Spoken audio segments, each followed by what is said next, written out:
तो त्रिलोक ज़्यादा बड़ा सुंदरी वीडियो नहीं बनाते, 2-4-5 मिनट का जिनकी बनाते हैं, शोभा यूट्यूब के में सामने डालेंगे। दुनिया की सब शोभा, कामदेव की भी शोभा जहाँ फीका पड़ जाती है, वो सीता जी हम माला लेकर के खड़ी हैं, पर मेरे फेसबुक से लाइव प्रभु भी आएंगे। झुकने वाले नहीं।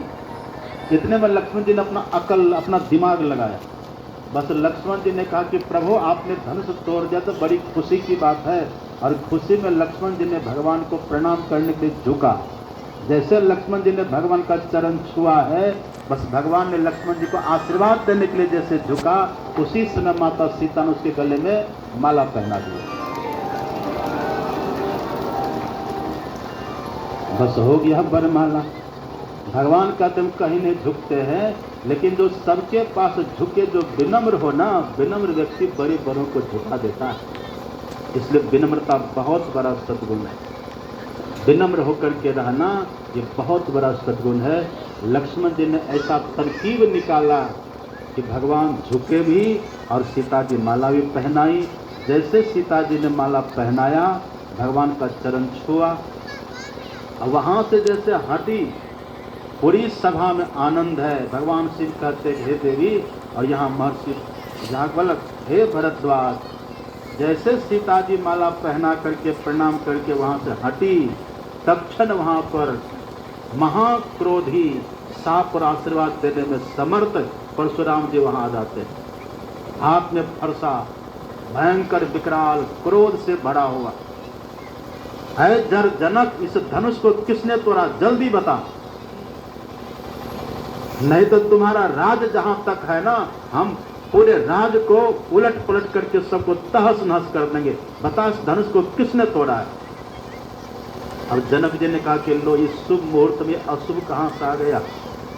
एक बात अब याद रखिए, शुभ में अशुभ छुपा हुआ रहता है। इसलिए शुभ काम करने के लिए बहुत कमर कस करके चलना चाहिए। किसी भी शुभ काम को करने के लिए चलिए ना, तो कमर कस करके चलिए, चाहे जो भी हो जाए। जितना भी कष्ट सहना पड़े, जितना भी हमको झेलना पड़े, सबको झेल करके हम इस शुभ काम को सफल करके ही रहेंगे। ऐसा जब संकल्प होगा ना, तब सब काम सफल हो जाता है। और थोड़ा सा संकट आ गया, थोड़ा सा विघ्न आ गया, उससे डर गए, घबरा गए, पीछे हट गए, फिर काम सफल नहीं हो पाता।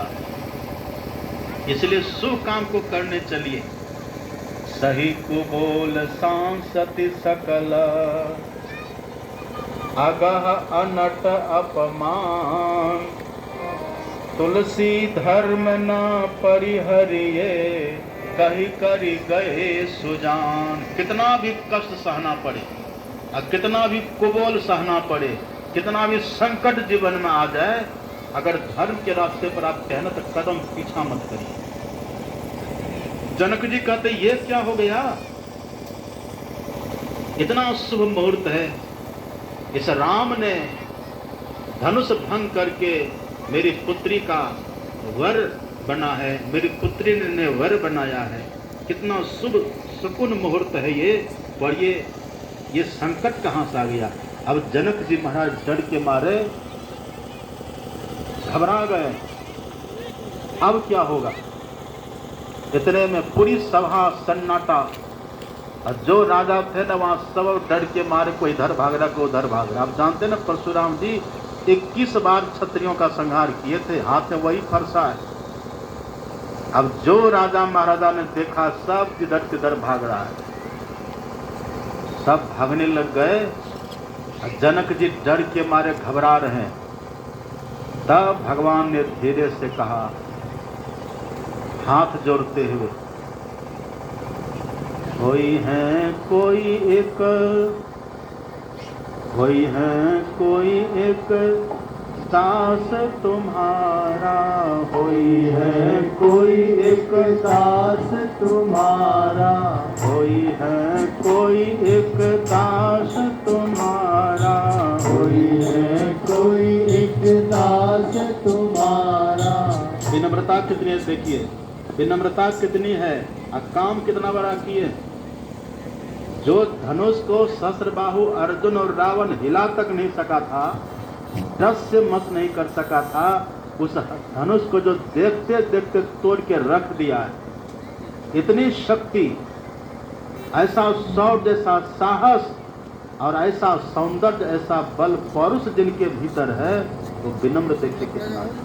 70 रुपया। कोई है कोई एक दास तुम्हारा, कोई है कोई एक दास तुम्हारा, कोई है कोई एक दास तुम्हारा, कोई है कोई एक दास तुम्हारा, नाथ शंभु धनु भंजनिहारा, नाथ शंभु धनु भंजनिहारा, नाथ शंभु धनु भंजनिहारा, नाथ शंभु धनु भंजनिहारा।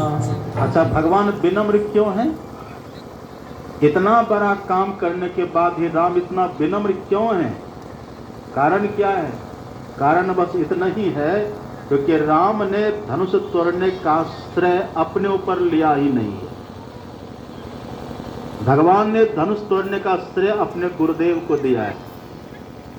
आप आगे कथा सुनेंगे ना, अगली बार सुनूंगा वो कथा, इस बार तो संभव नहीं है।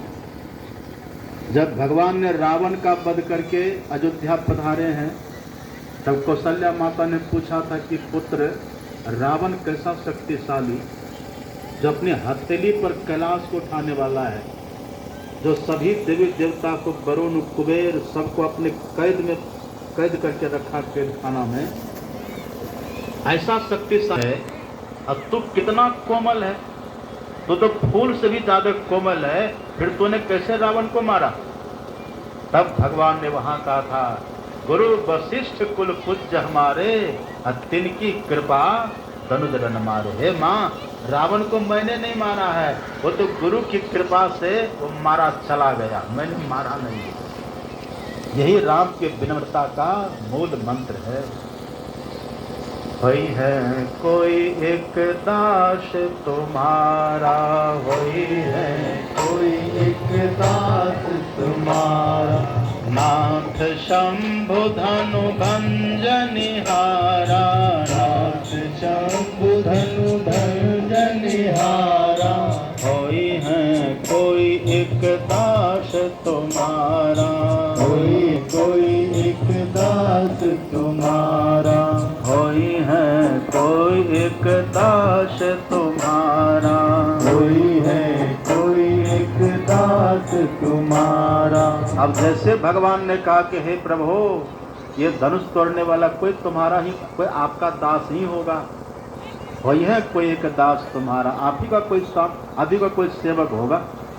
अब जैसे भगवान ने कहा आप ही का कोई सेवक होगा, तो परशुराम जी कहता, अरे सेवक वो होता जो सेवा करता है, ये धनुष को तोड़ने वाला तो मेरा शस्त्रबाहु अर्जुन से भी 1000 गुना ज्यादा शत्रु है, इस धनुष को कौन तोड़ा है वो मेरे सामने आ जाए। अब ऐसे जब परशुराम जी अलबल बकने लगे, तो लक्ष्मण जी कहते कि महाराज, ये धनुष तो छूने से टूट गया तो लोग क्या करेंगे? ये तो मेरे भाई ने इसको छुआ, मेरे प्रभु ने इसको छुआ, टूट गया, कोई जान के थोड़े न तोड़े, ये तो अपने टूट गया। अब जैसे लक्ष्मण जी ने थोड़ा सा उसका उपहास किया, थोड़ा होता है ना अब हिलना, कटु, जैसे कटु वाक्य जैसे लक्ष्मण जी ने कहा ना, अब परशुराम जी ने फरसा उसी पर तान दिया, कहा ये देखो कितना देखने में सुंदर है, तन पवित्र मन, तन मन मलिन तन सुंदर कैसे, अब विश्रस भरा कनक घट जैसे, देखने में तो बड़ा गोरा लगता है ये, लेकिन जैसे सोने के घड़ा में भरा हुआ विष हो ना, ऐसे इसका मन काला है, तन तो बड़ा सुंदर पर इसका मन बड़ा मलिन है। उठा लिया फरसा उसको मारने के लिए। लक्ष्मण जी कहते बस समझ के आपको गणित भी नहीं आता है।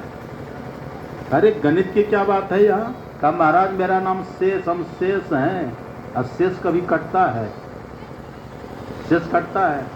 अब 4 से भाग दीजिए 8 में, कितना होगा? 4 दूनी, 4 से भाग दीजिए 9 में, कैसे दीजिएगा? 4 दूनी 8 दीजिएगा ना, 9 से 8 गया तो कितना बचेगा? अब एक तो क्या बोलते हैं शेष, अब शेष कटेगा, शेष कटता है। लक्ष्मण जी ने कहा हम शेष है महाराज, हम कटने वाले नहीं हैं, ये फरसा का मेरा कुछ नहीं बिगाड़ेगा। इतना लक्ष्मण जी ने उसको और भड़काया है अब बेचारे क्रोध के मारे तिलमिला